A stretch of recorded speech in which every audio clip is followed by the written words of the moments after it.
simpan segala yang kau tahu. Jangan ceritakan berita dan sakitku kepada rakyat.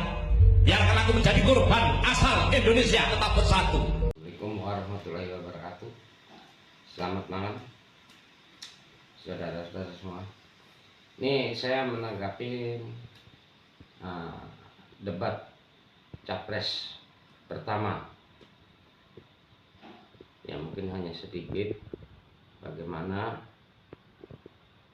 debat capres yang sedikit saya amati masih dari ketiga capres tersebut masih jauh dari apa investasi yang diinginkan oleh rakyat.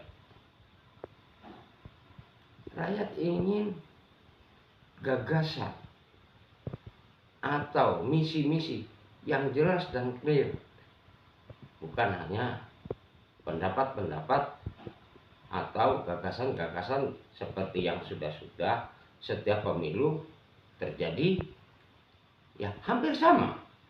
Pemberantasan korupsi lah, penegakan hukum lah, ekonomi rakyat lah. Tapi setiap pemilu itu yang selalu jadi misi-misi capres. Tapi apa implementasinya?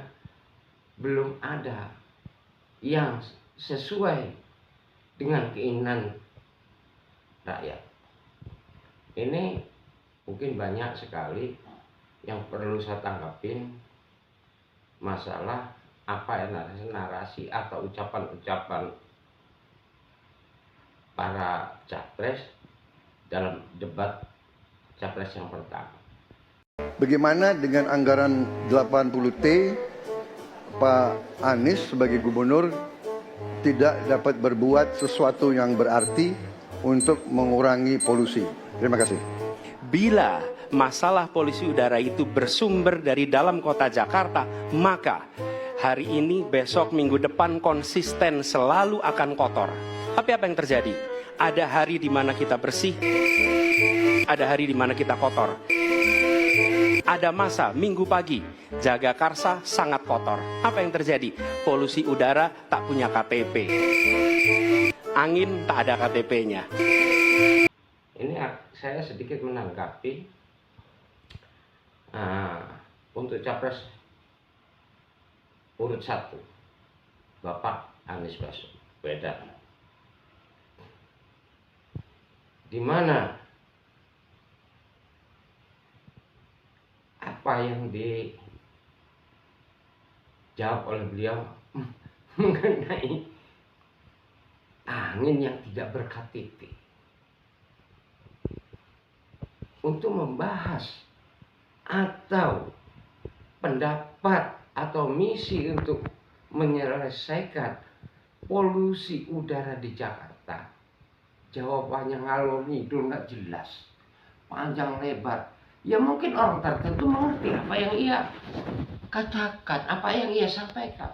Tapi seperti kami ini yang rakyat jelata, yang pendidikannya di bawah,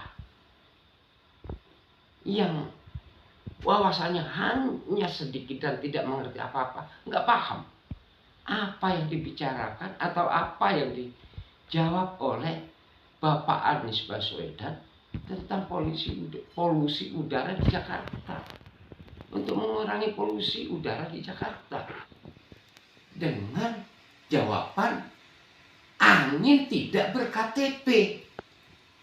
Sangat aneh sekali, sangat aneh sekali. Ini kalau saya katakan, ini adalah pikiran atau pendapat atau jawaban seorang capres yang sangat buruk di negeri ini. Mestinya capres sebagai pemimpin, calon pemimpin negara sebesar Republik ini dengan sikap paham apa yang harus dikerjakan untuk mengurangi polusi udara di Jakarta. Misalnya dengan memperbanyak tanaman hijau. Dan antara justru Pak Anies terbalik. Justru pohon-pohon penghasil oksigen di Jakarta yang ada di Monas ditebangin. Justru aneh. Dengan jawaban angin tidak ber-KTP. Capres model apa? Calon pemimpin negara sebesar ini. Itu adalah pikirannya sangat buruk. Apa yang mesti diambil dari capres yang model begini? Ini maaf Pak Anies. Betul-betul jawaban Anda. Ini maaf Pak Anies. Hanya orang satu dua, ada orang tertentu yang mengerti dengan jawaban Anda. Tapi kami rakyat jelata tidak ngerti apa yang Anda jawab itu. Ngalor ngidur nggak keluar. Tegas dan jelas apa yang diinginkan rakyat itu selesai. Kemudian masalah penilaian. Banyak yang nilai pendapat Anda, narasi Anda, pemikiran Anda nomor satu. Hanya yang menjawab apa yang pendapat Anda nomor satu. Kalau dia berpikir dengan angin tidak ber-KTP. Pertanyaan mengurangi polusi udara dengan angin tidak ber-KTP. Masalah Papua rumit karena di situ terjadi suatu gerakan separatisme. Dan gerakan separatisme ini kita sudah ikuti cukup lama. Kita melihat ada campur tangan asing di situ, dan kita melihat bahwa kekuatan-kekuatan tertentu selalu ingin Indonesia disintegrasi dan pecah. Dan di antaranya juga kita harus lindungi seluruh rakyat Papua. Jadi rencana saya pertama adalah tentunya menegakkan hukum, memperkuat aparat-aparat di situ, dan juga mempercepat pembangunan ekonomi. Kita harus membawa kemajuan ekonomi, sosial, services yang terbaik untuk rakyat Papua, melindungi rakyat Papua dari keganasan para separatis. Untuk masalah Papua, masalah HAM, masalah persatuan kesatuan, oke juga, sedikit dimengerti oleh kami rakyat jelata ini, tapi masih jauh dari apa yang kami sebagai rakyat jelata inginkan. Karena apa? Itu selalu terucap oleh para calon capres, baik pun pejabat seperti gubernur dan lainnya, selalu berantas korupsi.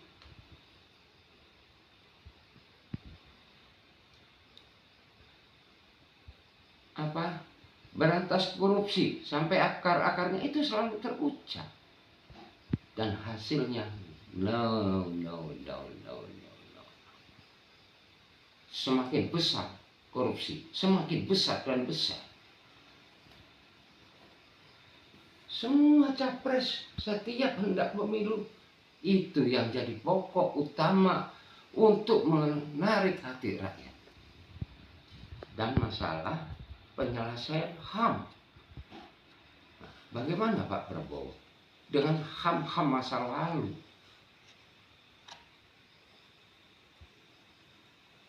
Yang selama ini selalu digembar-gemborkan oleh sama.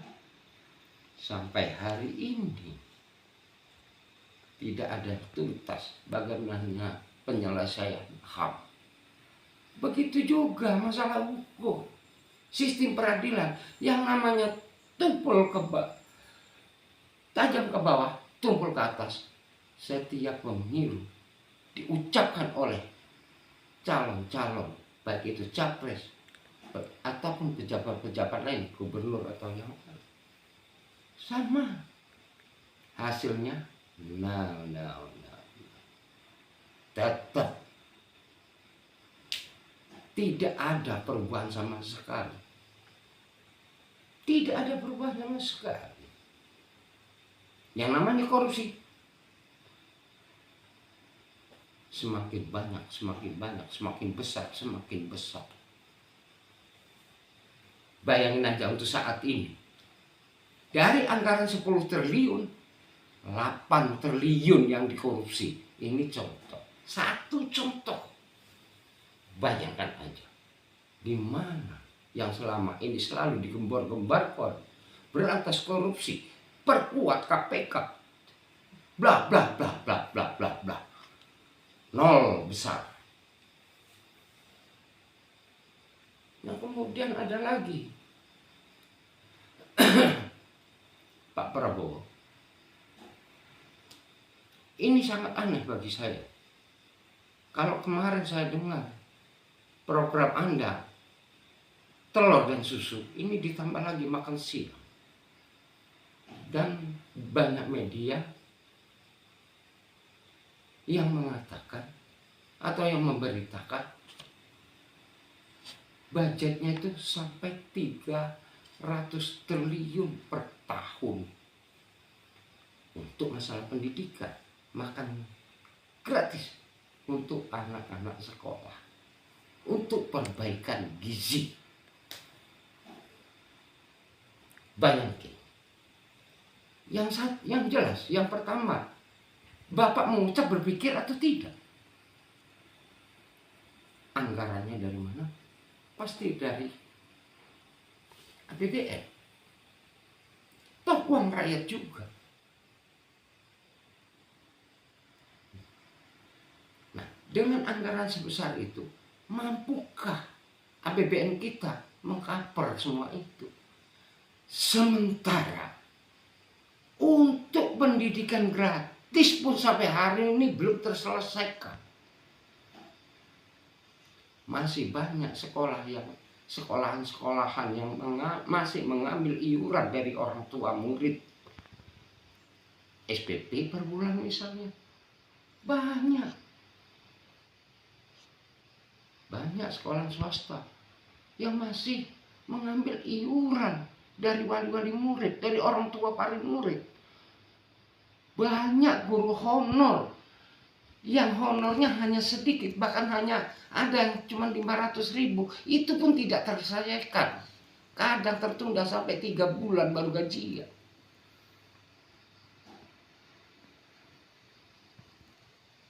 Selesaikan dulu persoalan-persoalan yang itu. Kalau untuk pendidikan, selesaikan dulu manajemen pendidikan yang baik. Baik itu swasta, sekolah swasta maupun negeri. Selesaikan dulu sistem pendidikan yang baik. Ini tidak bisa kita mungkirin, Pak Prabowo.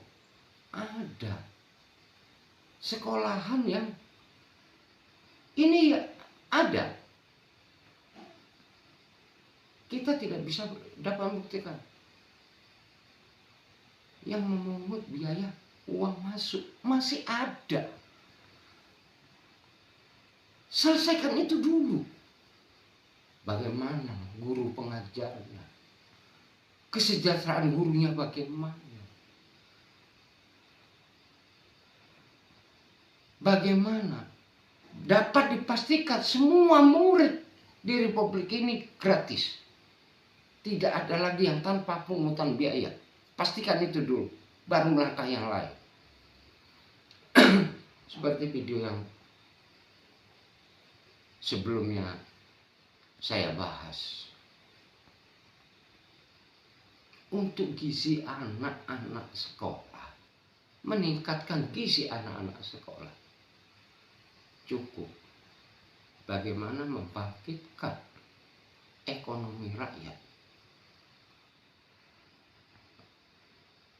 Apapun itu caranya. Memperluas lapangan pekerjaan, menggiatkan usaha mikro, menggiatkan sistem pertanian supaya lebih banyak. Kalau itu perbaiki dulu sistem yang ada, baru melangkah selanjutnya. Bukan saya tidak setuju dengan makan gratis, dengan telur dan susu, setuju. Tapi bagaimana APBN kita? Bagaimana sistem yang udah ada? Perbaiki dulu sistem yang sudah ada.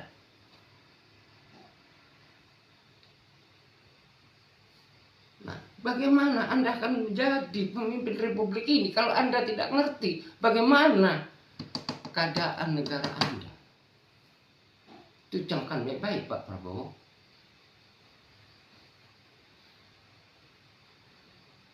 Camkan baik-baik. Begitu juga masalah hukum dan HAM. Ini contohnya masalah hukum. Hampir di seluruh pelosok negeri ini terjadi banyak sengketa tanah. Puluhan tahun dari zaman Orde Baru. Bahkan sampai hari ini tidak terselesaikan. Dan selalu mengucapkan memperbaiki hukum, HAM dan segala macam. Itu selalu terucap oleh calon-calon pejabat republik, calon-calon pemimpin republik ini. Tapi apa bukti? Sampai hari ini nol besar. Sesuatu hak kesehatan yang tidak bisa didapat, maka kita sampaikan kepada Pendeta Leo, kami akan bangunkan itu, dan kami akan kerahkan seluruh Indonesia, bahwa satu desa, satu puskesmas atau pustu, dengan satu nakes yang ada. Kita ingin membangun Indonesia yang hebat dengan SDM yang unggul. Tapi apakah kita sudah memperhatikan mereka? Tentu kemajuan yang selama ini ada, mesti kita lakukan jauh lebih cepat, lebih satset, dan perhatian itu mesti diberikan. Dan itulah di sana kita memperhatikan nasib para guru, termasuk guru agama. Insentif kepada mereka kita berikan, agar mereka bisa mengajarkan budi pekerti yang luhur dengan moderasi agama yang ada. Kemudian, Capres nomor urut 3. Oke lah, sedikit luas, sedikit menyentuh hati rakyat, sedikit banyak dimengerti rakyat. Apa yang narasi-narasi yang tidak ucapkan, program-program yang disampaikan, oke. Caleg nomor 3, oke. Tapi seperti apa yang saya sampaikan sebelumnya, untuk pemberantasan korupsi, rakyat tidak menggubris atau tidak akan mendengar apa yang Pak Ganjar ucapkan mengenai pemberantasan korupsi. Dengan tidak jelasnya apa eksekusi bagi koruptor selanjutnya, apa hukum mati, apa semua sita asetnya. Jelas. Rakyat ingin jelas. Apa eksekusi bagi koruptor? Itu jelas. Mungkin beda. Kalau Pak Prabowo dengan Mas Gibran dengan iming-iming telur, susu, dan makan siang gratis. Kemudian membagi-bagikan susu kepada rakyat. Dikala dia berkunjung, memberikan sesuatu untuk rakyat dikala dia berkunjung, untuk menaikkan elektoral mereka. Mungkin Pak Ganjar dan Pak Mahfud dengan narasi pemberantasan korupsi, tapi dengan jelas apa eksekusi bagi koruptor, mungkin akan terbalap elektoral mereka, di mana elektoral mereka diperoleh dari mengobjekkan rakyatnya sendiri, memanfaatkan kelemahan rakyat untuk kepentingan elektoral mereka dengan membagi-bagikan sesuatu. baik apapun itu, apa susun tak apa. Nah, dengan janji-janji makan gratis, ini gratis. Nah, mungkin Pak Ganjar, saya agak sependapat dengan Pak Ganjar ini, dengan narasi-narasi Pak Ganjar. Bagi saya pendapat, cuman ibarat kata cabai tidak terasa pedas, Pak. Kurang pedas. Rakyat ingin perbuatan yang nyata, Pak, sekarang. Bukan cuma narasi-narasi. Cuma dongeng. Bagaimana untuk memberantas korupsi? Korupsi tertangkap, hukum mati. Hartanya dihabisin. Ataupun dengan hukuman yang lain. Kalau di negeri kita, mungkin bagi saya sendiri, saya tidak sependapat dengan hukuman mati. Tapi sangat simpel untuk membuat koruptor jera. Simpel sekali, Pak. Untuk membuat koruptor jera.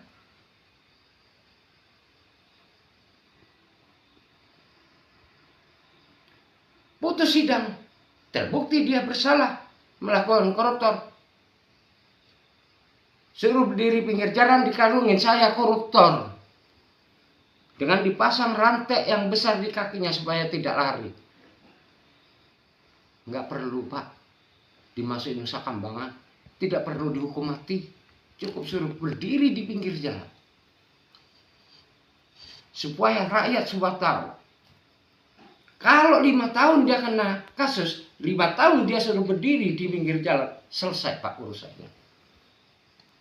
Kita tidak menyakiti sesama manusia. Cukup dimerekin saya koruptor. Taruh di pinggir jalan. Selesai, Pak, urusannya kecil, Pak. Saya yakin tidak ada koruptor di negeri ini lagi. Bila nih, Pak, betul-betul eksekusi itu dijalankan dengan sempurna. Kemudian masalah Papua dengan dialog dan segala macam yang Bapak nas, saya gak sependapat, Pak. Saya sependapat. Tapi ya itu tadi, ibarat cabai kurang pedas, Pak. Nah, bagaimana dengan konsep-konsep Bapak yang sudah agak baik ini? Bagi saya, ketiga capres, Bapak punya pemikiran atau konsep yang lebih baik daripada mereka. Itu terus terang, Pak. Ini pendapat saya. Boleh kan saya berpendapat, Pak? Tapi ibarat cabai tidak pedas, Pak. Untuk masalah Papua, betul, Pak. Negara ini mudah, Pak. Rakyat Indonesia ini paling mudah. Karena apa? Satu, rakyat Indonesia cinta damai. Bagaimanapun rakyat Indonesia sebagian besar cinta Pancasila. Cinta Undang-Undang Dasar. Itu jelas, Pak. Jadi simpel, Pak. Jangan jadikan rakyat menjadi objek. Tapi jadikan rakyat menjadi subjek. Bagaimana pidato Pak Karno? Mungkin beda situasi, Pak. Kalau Pak Karno bisa menjadikan rakyat menjadi subjek untuk mempertahankan republik ini, untuk mempertahankan Pancasila, untuk mempertahankan kesatuan dan keutuhan, mungkin situasi saat ini beda, Pak. Mungkin Bapak bisa menjadikan subjek rakyat sebagai pelopor ekonomi, pejuang ekonomi, pejuang ketahanan pangan, dan pejuang yang lain, Pak. Karena rakyat Indonesia terkenal sebagai rakyat pejuang. Rakyat Indonesia tidak terkenal, Pak, sebagai rakyat peminta. Rakyat Indonesia punya harga diri, Pak. Rakyat Indonesia tidak menginginkan raskin, Pak. Tapi dia menginginkan lebih dari raskin. Menginginkan kesejahteraan dengan tenaga, keringat, dan pikirannya sendiri. Dengan berdiri di kakinya sendiri.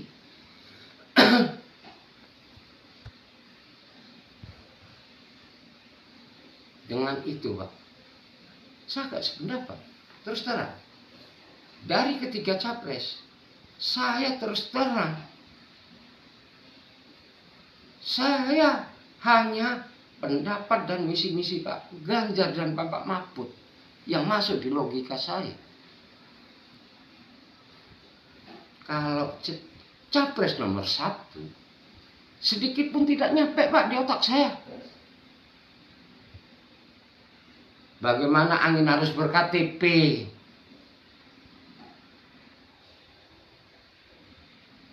bagaimana dia melakukan perubahan dengan 3 hal yang disampaikan. Udah saya katakan, kalau itu sudah berulang-ulang setiap pemilu terjadi. Tapi apa? Pada hakikatnya, apa yang telah diperbuat oleh capres nomor 1? Udah saya katakan.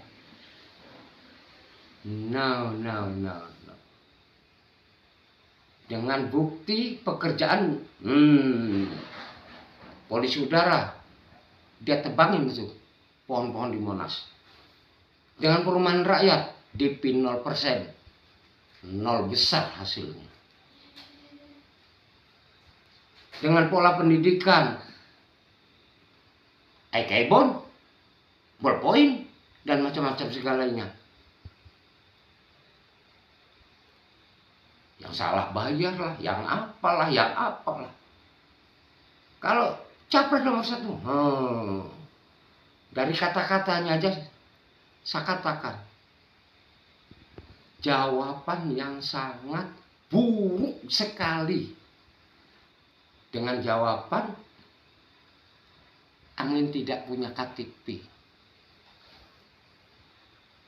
Oke lah, kalau capres nomor 2 masuk sedikit, tapi yang jadi persoalannya, masuk caleg nomor 2, masalah kesejukan, persatuan dan lain masuk. Tapi yang jadi persoalan dengan misinya, yang telur gratis, susu gratis, makan gratis, nggak masuk di logika saya Pak. Sementara apa yang menjadi prioritas program beliau, yang ini pun masih sangat buruk. Selesaikan dulu yang ini. Sistem pendidikan yang sekarang ini diselesaikan, diperbaiki dulu, baru melangkah ke hal itu. Begitu juga penyelesaian pelanggaran HAM. Mungkin bukan rahasia umum bagaimana Pak Prabowo. Itu saya kira. Inilah penilaian saya tentang ketiga capres dengan hasil debat pertama kemarin.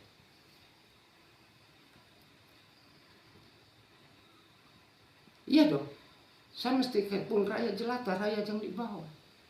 Kami juga menginginkan seorang presiden sangat berlebihan sih. Tapi mesti kita juga mengingat bagaimana Soekarno bisa membakar semangat rakyat untuk mempertahankan kemerdekaan. Kenapa capres sekarang atau presiden sekarang tidak dapat membakar semangat rakyat untuk menjadi pejuang-pejuang ekonomi, pejuang-pejuang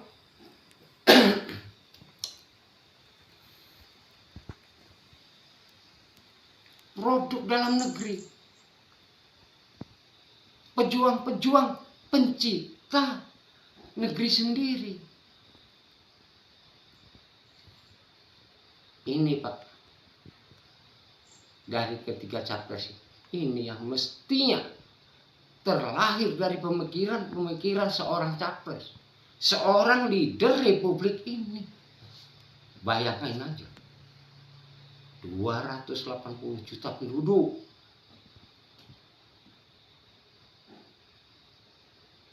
itu harus leader yang betul-betul hebat baru bisa memimpin negeri ini.